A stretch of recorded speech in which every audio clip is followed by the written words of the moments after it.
지난 수요일 날 여러분들 대통령 선거를 다 경험하고 또 투표권을 행사한 줄로 압니다만은 이번에도 역시 그 지역적인 판세, 지역적인 특징이 뚜렷하게 나타나서 이게 언제 사라질까 하는 생각을 해보았습니다. 아마 예수님이 재림할 때까지 해소가 안 될 것 같아요. 이게 우리나라 지도를 이렇게 보면은 그 색깔 표시한 거 보면은 아주 그냥 분명하게 나타나잖아요. 분명하게. 통일 전에 우리 대한민국이 통일이 돼야 되는데, 물론 100% 다 통일되기는 어려운 일이지만은 이 지역적인 하나의 그 뭐랄까 감정. 그래서 참 이게 우리나라뿐만 아니라 우리나라 사람들이 살고 있는 저 외국에 가도 말이죠. 한인 주소록 보면은 반드시 있습니다. 영남 향유회, 호남 향유회, 충청 향유회. 저는 서울에서 태어났지만 서울 향유회는 없어. 서울 향유회 왜 없는지 모르겠어요. 그러니까 어쨌든 각 지역적으로 그렇게 모이길 좋아한단 말이죠. 물론 같은 고향, 거기에 대해서 저 친근감이 있고 또 공감대도 있고 해서 그럴지 모르지만은 이런 게 교계에서도 있어요. 교계에서도 보면은 무슨 선교회 이름을 붙이는데 그 지역 중심으로 해서 출신 중심으로 해서 선교회를 모이는 거예요. 예수님 당시에도 말이죠. 그 사마리아라고 하는 지역, 유대 지역, 유대 사람들이 얼마나 사마리아 사람들과 원수같이 지내는지. 그러니까 이 감정이, 지역 감정이 아주 심했습니다. 그래서 사마리아 사람들을 이게 쳐다보지도 않았어요. 유대 사람들이.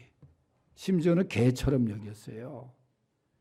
그래가지고 예수님께서 그 사마리아 여인의 비유를 누가복음 10장에서 말씀하실 때 사마리아 사람이 유대 사람 강도 만난 것을 보고 그 다음에 불쌍히 여겨서 다가가가지고 그 다음에 간호해주고 여관에 데려가고 치료를 다 해주면서 올 때까지 자기가 낫지 않으면 비용도 다 주겠다. 끝까지 책임지는 모습을 말씀하시면서 그 이웃에 대한 사랑을 얘기하잖아요. 거꾸로 사마리아 사람이 강도 만나게 되었을 때 유대 사람이 지나가다 그렇게 했겠느냐? 그러지 않았다는 거예요. 그래서 사마리아 사람들은 자신들을 무시하고 원수처럼 개처럼 생각하지만은 그저 사랑으로 그 유대인 강도 만난 자를 도왔다. 그러면서 예수님이 이웃사랑에 대한 교훈을 주시지 않습니까? 오늘도 본문에 보면 두 지역 사람의 이야기가 나오는데 한 지역은 데살로니가 지역이고 한 지역은 베레아 지역입니다. 그런데 베레아 지역을 오늘 말씀에서는 그 베레아에 있는 사람들을 아주 칭찬해요. 그런데 데살로니가에 있는 사람들은 여기 보면은 바울이 복음을 전하는데 소동을 일으키고 소요를 일으키고 바울을 방해하고 그래서 바울이 피신을 하게 되죠. 그러니까 완전히 이 반대적인 모습으로 그리고 있습니다. 베레아에 있는 사람들은 정말 칭찬받을 만한 좋은 모습을 지닌 사람들이라는 거예요. 그래서 바울도 그들을 칭찬하고 좋은 사람들이다. 그래서 하나님의 마음, 바울의 마음을 기쁘게 해드렸던 베레아 사람들의 존귀한 모습을 오늘 이 시간 생각하면서 우리도 베레아 사람들처럼 우리가 믿음 생활하자. 그 말이에요. 첫째는 베레아에 있는 사람들은 너그러운 사람들이었습니다. 11절 다 같이 한번 읽어보겠어요. 한 절 말씀 시작.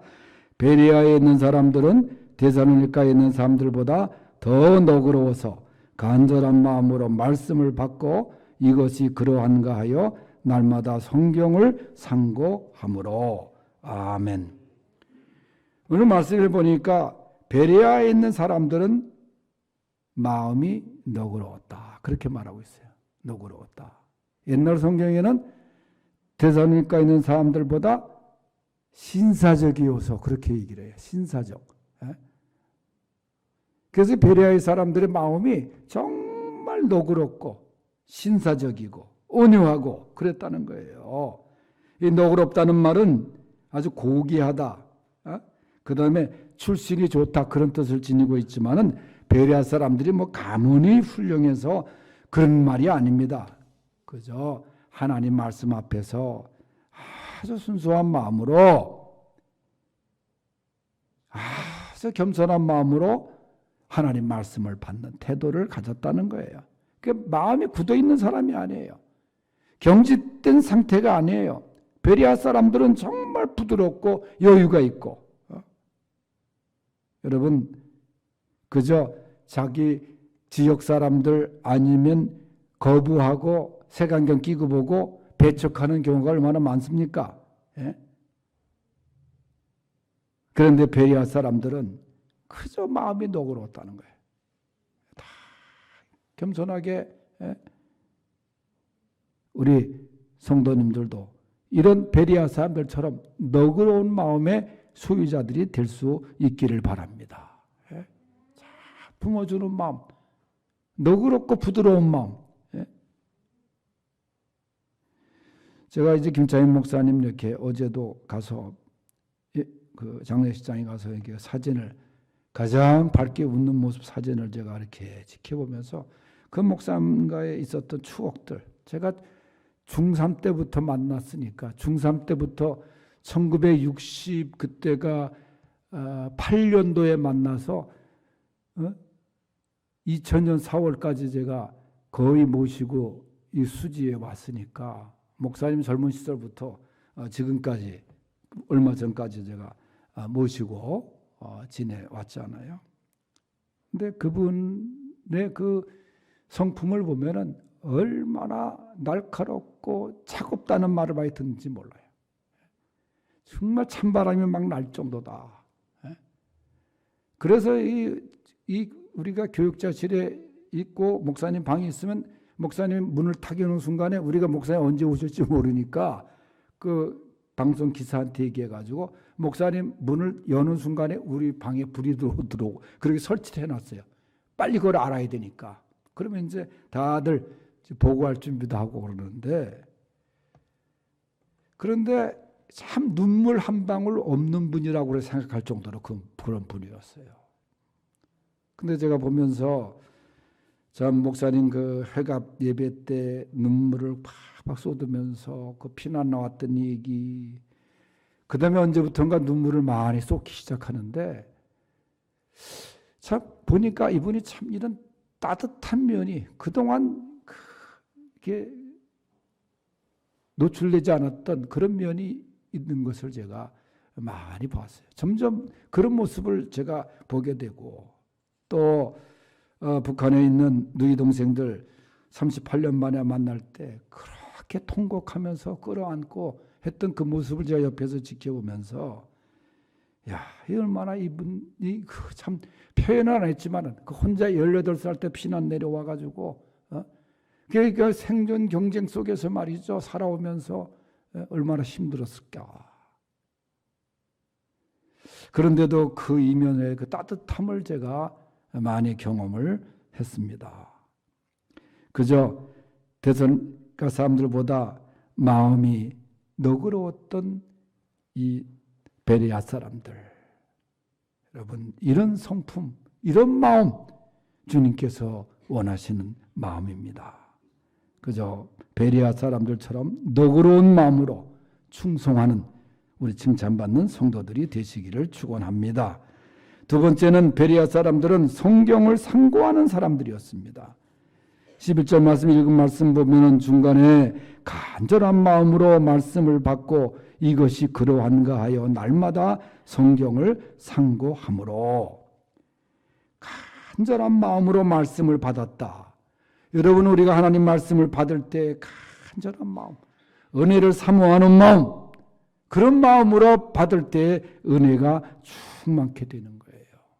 성경을 읽을 때도 말씀 가운데 정말 정말 사모하는 마음으로 말씀을 읽는 것이 중요합니다. 그래서 하나님 말씀을 열심을 다해서 잘 받았다는 거예요. 여러분 마음이 준비된 가운데 그래야 30배, 60배, 100배의 결실을 맺게 되는 것 아닙니까? 사모하는 마음에게 은혜를 주시는 거예요. 말씀도 절대적으로 중요하지만 마음도 중요한 거예요. 그래서 옥토와 같은 마음이 은혜 받을 수 있는 마음 아닙니까? 베리아 사람들은 성경을 날마다 상고했다 그랬어요. 상고하다는 말은 자세히 골라내다 그런 얘기야. 탐색하다 그런 얘기야. 제가 또 김창희 목사님 얘기하면은 제가 목회를 이제 여기 하기 위해서 떠나는 날 목사님께 제가 받은 선물 하나가 목사님이 오랜 세월 동안 읽었던 성경책을 제가 선물로 받았어요. 근데 그 성경이 한문 섞인 성경이에요. 한문 섞인 성경은 이해하는데 조금 더 도움이 되죠. 물론 때로는 모르는 한문도 저에게 이렇게 읽혀지기도 해요. 그런데 그 성경책을 이렇게 보니까 매년 목사님이 신년 예배 때 본문 제목을 정한 것, 그걸 성경 표지에다가 한 15년 동안 쭉 쓰셨더라고. 몇 년도에 신년 예배 본문 제목, 몇 년도에 제목. 그리고 그 성경책 안에 우리가 성경을 옛날에 붉은 볼펜으로 주로 이렇게 색연필로 칠하지 않았습니까?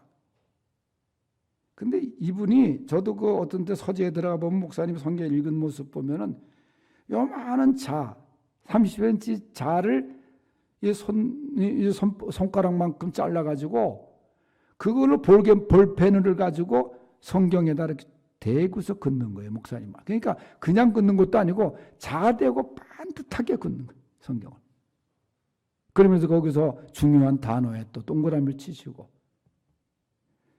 오늘 아침에도 제가 와서 그 성경책을 꺼내보면서 이분의 설교가 그저 그런 명설교가 나오는 게 이게 어떤 자연이 아니에요. 그러니까 이번에 김상원 목사님 모시고 마지막 기도를 해달라고 제가 모셨을 때 김상원 목사님도 그러시더라고. 목사님 귀에다 대고 목사님 저한테 설교의 비법 좀 가르쳐주고 가세요 그러더라고. 예? 여러분 하나님 말씀을 상고하는 그 모습이 제가 지금도 떠올려집니다. 그저 하나님 말씀을 베레아 사람들은 그렇게 열심히 탐색했어요. 상고했어요. 기록된 말씀이 역사의 말씀이 말이죠. 자기 삶에 나타날 수 있도록 실천했어요. 말씀은 생명의 근원입니다. 여러분 옛말에 하루라도 글을 읽지 않으면 혓바늘이 돋는다 그런 말이 있어요. 이 말처럼 우리가 성경을 그만큼 사랑했으면 합니다. 은사도 중요하지만 하나님 말씀보다 위일 수는 없는 거예요. 신앙생활할 때 간절한 마음으로 말씀을 받고 성경을 날마다 상고하는 말씀이 신앙의 표준이고 능력이고 길이고 빛인 것을 믿으시기 바랍니다. 베레아 사람들처럼 성경을 사랑하고 성경을 상고하는 우리 성도들이 되십시오. 세 번째는 많은 사람을 주님께 인도한 사람들이 베레아 사람들입니다. 12절 말씀 끝에 보면은 12절 말씀에 보면은 그 중에 믿는 사람이 많고 또 헬라의 귀부인과 남자가 적지 아니하리라. 베레아 사람들로 인해서 말이죠. 많은 사람들이 주님 앞에 돌아왔는데 그 중에 헬라 사람들 중에 또 귀부인 또 믿기 어려운 남자들까지 많이 주님 앞으로 돌아왔다는 거예요. 이게 복음의 역사입니다. 베레아 사람들은 자신들만 믿는 것이 아니라 이렇게 다른 사람들, 다른 민족까지도 구원하면서 그 일에 앞장섰던 거예요. 전도가 무디어지고 선교가 무디어진 거는 그건 살아있는 생명력이 아닙니다. 주님의 명령이 뭐예요? 땅끝까지 이르러 내 증인이 되라 하는 건 아니겠습니까? 듣든지 아니 듣든지 복음을 전해야 되는 것이 우리의 사명인 거예요. 우리가 직접 가서 전하지 못하면 보내야 되는 거예요. 그래서 선교적인 사명만큼은 우리가 끝까지 감당해야 될 줄로 믿습니다. 그래서 베레아 사람들 이렇게 전도에 앞장섰던 사람들이에요. 네? 그저 우리가 열심히 충성하고 전도하고 그런 것이 이 살아있는 믿음의 모습 아니에요. 베레아 사람들, 그들은 말씀 속에서 열심히 많은 사람들에게 복음을 전해서 주님 앞으로 인도해낸 전도자들이었습니다. 여러분, 베레아 사람들처럼 진정한 그리스도인으로 사시기를 바랍니다.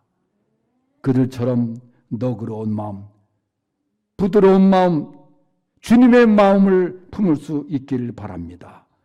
말씀 충만한 삶으로 나갈 수 있기를 바랍니다. 그리고 주님이 명령하신 이 전도의 명령 그저 잘 감당하는 우리 수지광성의 성도들 다 될 수 있기를 축원합니다. 하나님 아버지 감사합니다. 우리 모두 칭찬받았던 베레아 사람들처럼 살게 하여 주시옵소서. 예수님의 이름으로 기도하옵나이다.